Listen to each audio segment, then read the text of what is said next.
कुछ क्वेश्चंस होते हैं जो हमारे को कंसेप्चुअल वाइज बहुत इंपॉर्टेंट होते हैं और जो हमारे को 100 मार्क्स की ओर लेके जाते हैं। ठीक है, तो मैं आज आपको प्रोबेबिलिटी का एक क्वेश्चन करवाने जा रही हूँ जो बहुत ही इम्पॉर्टेंट है।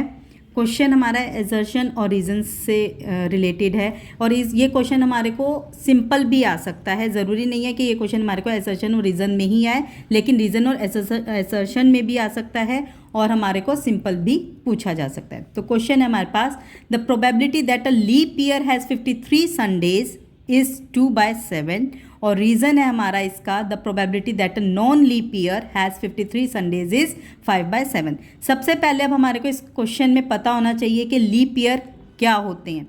जैसा आप सब जानते ही होंगे कि लीप ईयर क्या होता है। लीप ईयर में होते हैं हमारे 366 डेज।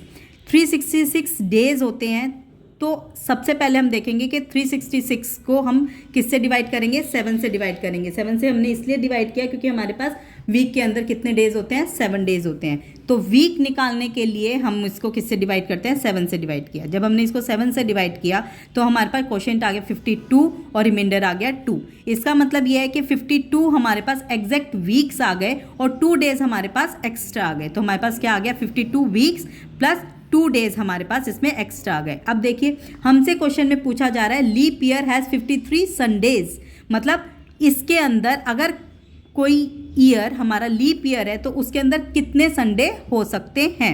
तो हमारे पास 53 वीक्स तो हमारे पास एग्जैक्ट आ गए, लेकिन अब 52 वीक्स तो हमारे पास एग्जैक्ट हैं। अब 2 डेज जो हमारे पास एक्स्ट्रा आए हैं, तो ये 2 डेज हमारे क्या हो सकते हैं, या तो संडे मंडे हो सकता है, या मंडे ट्यूसडे हो सकता है, या ट्यूसडे वेनसडे हो सकता है, या वेनसडे थर्सडे हो सकता है, या थर्सडे फ्राइडे हो सकता है, फ्राइडे सैटरडे हो सकता है, या सैटरडे संडे हो सकता है। तो देखिए, इन सब प्रोबेबिलिटीज़ में हमारे पास संडे किस में आ रहा है, एक इसमें आ रहा है और एक इसमें आ रहा है। मतलब इन 2 डेज में हमारे पास जो संडेज की प्रोबेबिलिटी बन रही है वो 2 बन रही है। और कितने हमारे पास सैम्पल स्पेस बन गए, 1 2 3 4 5 6 7। तो इसकी प्रोबेबिलिटी क्या हो गई हमारे पास, 2/7। इसकी प्रोबेबिलिटी क्या हो गई हमारे पास, 2/7। तो ये तो हमारा सही है।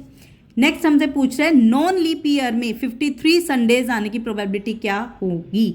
ठीक है, तो नॉन लीप ईयर में हमारे पास कितने डेज होते हैं, 365। अगेन जब हम 365 को 7 से डिवाइड करेंगे तो हमारे पास 52 वीक्स और एक दिन एक्स्ट्रा आ जाएगा। एक दिन एक्स्ट्रा का मतलब हमारे पास क्या हो गया, संडे कोई भी एक दिन हो सकता है ना, कि भाई संडे तो एक ही दिन आएगा। तो इसकी प्रोबेबिलिटी क्या आ गई, 53 संडे आने की प्रोबेबिलिटी क्या हो गई, 1/7, क्योंकि 52 तो हमारे पास एग्जैक्ट आ ही रहे हैं। ठीक है, तो इसकी प्रोबेबिलिटी क्या हो गई, 1/7। तो हमारा रीज़न गलत है। तो हमारे पास आंसर क्या आ जाएगा, assertion A is true but reason R is false. तो इस टाइप का क्वेश्चन बहुत ही इंपॉर्टेंट क्वेश्चन है, आप इसको ज़रूर कीजिएगा। और मैं प्रोबेबिलिटी के जो आपको 10 क्वेश्चंस दूंगी जो आप प्रैक्टिस करिएगा और क्वेश्चंस उसी से ही बनते हैं। और आप उसको अच्छे से प्रैक्टिस करके और कमेंट पे मुझे अगर कोई आपको उसमें डाउट आता है आप मुझे बताइएगा, फिर हम उसको क्लास में सॉल्व करेंगे। Thank you.